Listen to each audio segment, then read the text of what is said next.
This is actually one of the methods that has been the most successful among my students. I mentioned it earlier, it has been practiced since the 70s in Spain, but only a decade ago did an English-speaking hypopressives teacher start to bring this method out of non-Spanish speaking countries. It is the method that has one of the biggest impacts on healing prolapse and incontinence. It is a simple set of posture and breathing techniques that should be practiced for 10 minutes every day.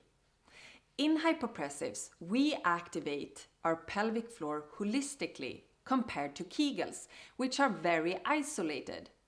By activating our breathing muscles that are directly connected to our pelvic floor, we activate the nerve endings and fascia. When you work with all the parts of your pelvic floor like this, you will also create more fluidity in your scar tissue, which will make them softer and more responsive. To give you a taste for it, I will walk you through one exercise right now. You can either follow along now or try it later when you are in a private space. Definitely try it out. It will make you feel that you can connect with your breathing muscles, which is the first step for a healthy pelvic floor. And it will also make you calm. Come to a comfortable lying down position. Maybe on some kind of carpet or on a mat. You can even do this on your bed. So as soon as you have find a comfortable position, you place the soles of the feet down and you point the knees up toward the ceiling. Now we're gonna do a breathing technique called lateral breathing. I want you to start with placing the hands just beneath the collarbones. Close your eyes here and take a breath into the hands. So you try to breathe into the nose and fill up the top of the lungs only. Try not to breathe below, down toward the stomach. Only very high up in the chest, and then you exhale through the mouth. So you fill up the top of the lungs toward the hands when you inhale, and exhale through the mouth, just let it go. Again, inhale only the top of the lungs into the hands, and exhale, just empty out. Last time, inhaling toward the collarbones and exhale through the mouth, release. So now we are going to place our hands on our belly, so around the belly button. So again, you inhale all the way into your hands, into the belly. And exhale through the mouth, relax your jaw. Good, one last time, inhaling through the nostrils, all the way down. And exhale through your mouth. Good. So this was actually 2 ways that we do not want to breathe in lateral breathing. So when you inhale very shallow up here toward the collarbones, it's actually going to create kind of a stress in your system. You want to inhale deeply, but if you inhale too deep all the way into the belly, you are actually going to create pressure down toward the pelvic floor, and we don't want that either. It can be good to do that sometimes in specific breathing techniques, but for this purpose, we want to engage our rib cage.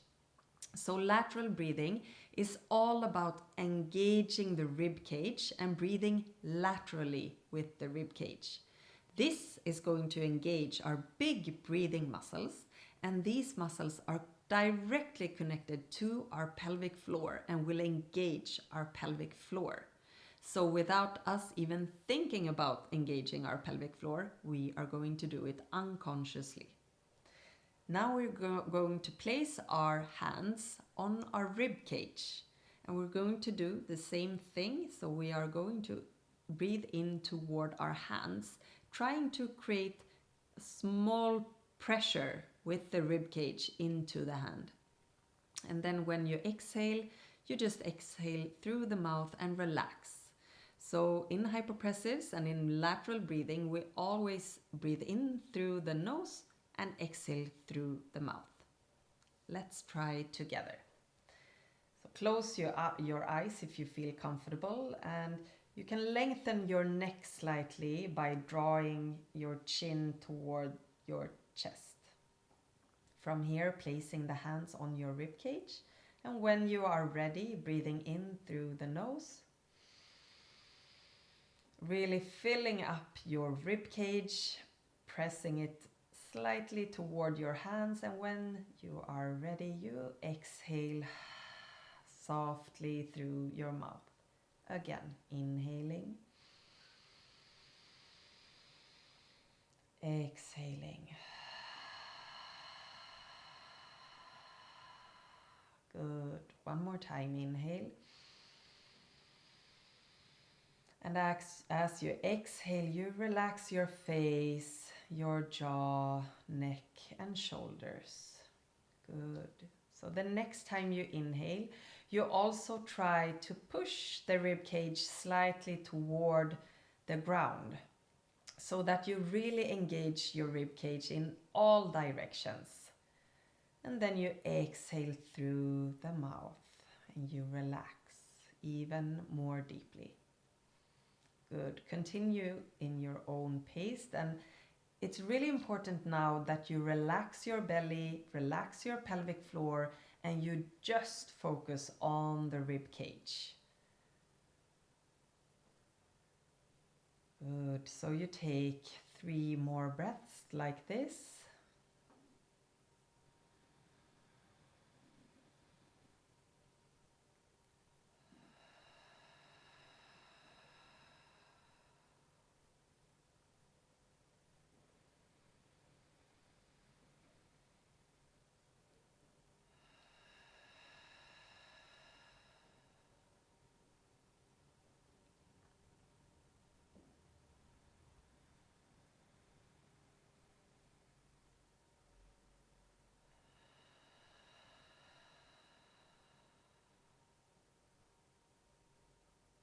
Good.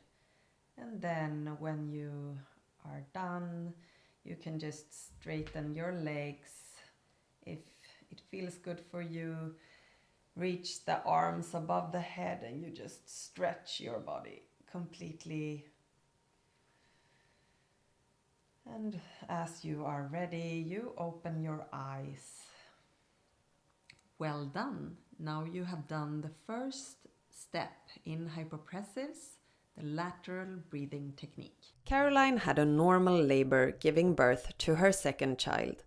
However, 3 months after giving birth, she suffered from a grade 3 prolapse, incontinence and diastasis recti. After she discovered hypopressives, only 6 sessions later, her core muscles started coming back while her prolapse started to recede. Caroline diligently did hypopressives for 10 minutes per day for 12 weeks, when her symptoms really started going away. Then there was Rachel, who not only struggled with posture issues, but also prolapse and back pain. Hypopressives seemed to help her find the lift to help her posture, reduce her back pain, and create a lift in her pelvic area again, all after just 8 weeks. As you can tell, after walking you through these techniques, this is no simple magic pill.